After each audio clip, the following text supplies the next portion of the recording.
بسم الله الرحمن الرحيم. اللهم صل وسلم وبارك على سيدنا محمد. ازيكم عاملين ايه؟ يا رب تكونوا بخير.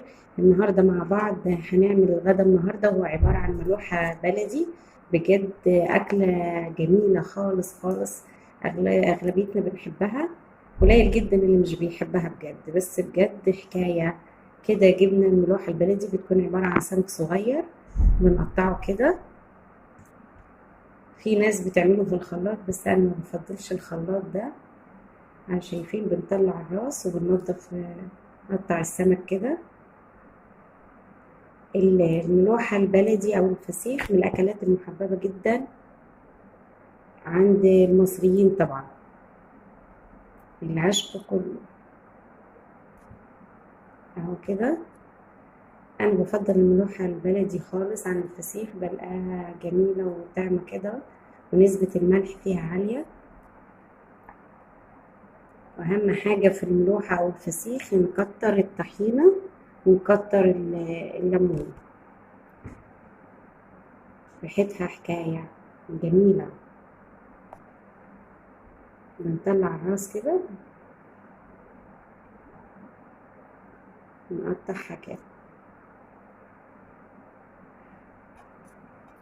حكاية حكاية، بحبها، ريحتها تحفة. في ناس كتير ما بتحبهاش، بس ما معرفش ازاي يعني.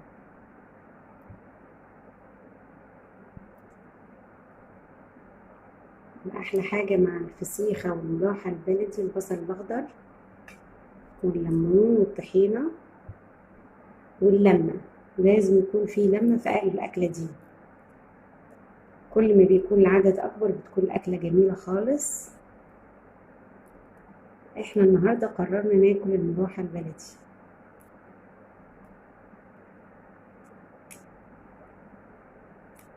وبعد كده طبعا بغسلها كويس عشان بيكون فيها ملح كتير.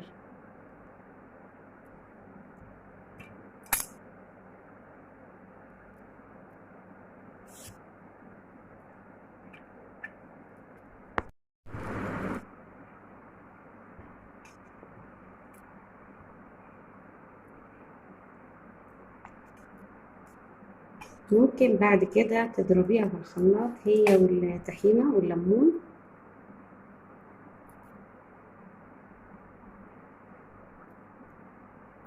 أنا النهاردة هوريكم الطريقة بتاعتي.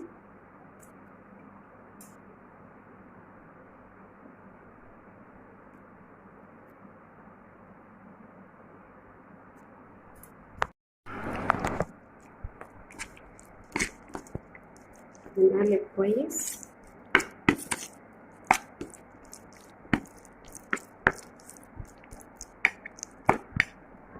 كده بتقطع الطماطم. في ناس ما بتحبش كده، بس بجد بيكون حلو. بنقطع عليها الطماطم، ولو حابة تخليه بالطحينة والليمون كده ممكن.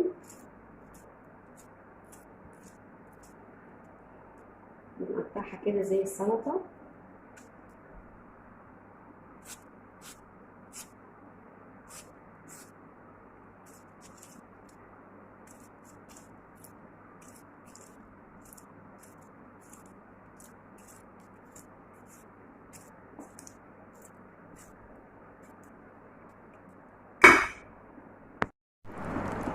بعد كده نقلب الطماطم والملوحة والطحينة، وهنحط زيت.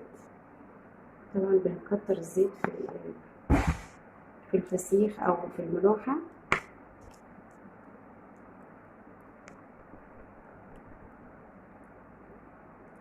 أكلة بجد حكاية. بناكل، طبعا كلنا معروفين المصريين بنحبها خالص، وبناكل كتير فيها مهما يقولوا عنها ايه، برضو بنحبها.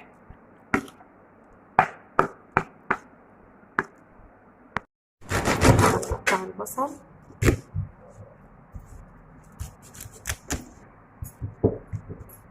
طبعا البصل الأخضر جميل خالص، معروف أكله جميل بجد مع الملوحة البلدي. أكلة كده تظبط الدماغ. وننضفه كده كويس، وبعد كده بنقعهم في الخل.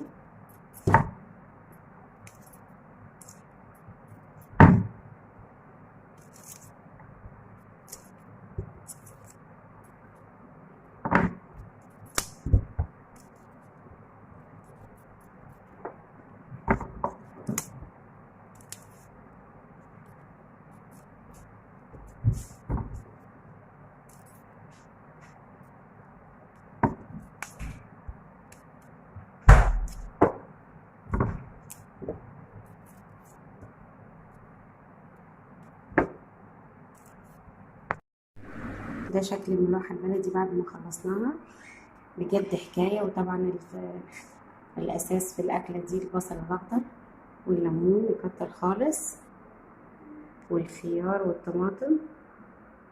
بجد أكلة وهم، حكاية بجد. مش عارفة الناس اللي ما بتحبهاش ولا ما بتطيقش ريحتها ازاي، اللي ما ياكلش الملوحة أو الفسيخ، الملوحة البلدي أو الفسيخ بجد ما يبقاش مصري.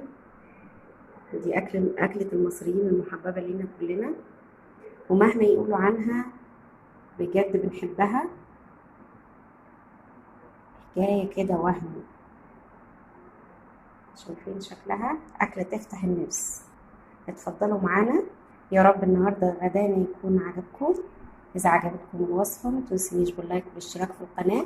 إلى اللقاء في وصفة تانية في رعاية الله.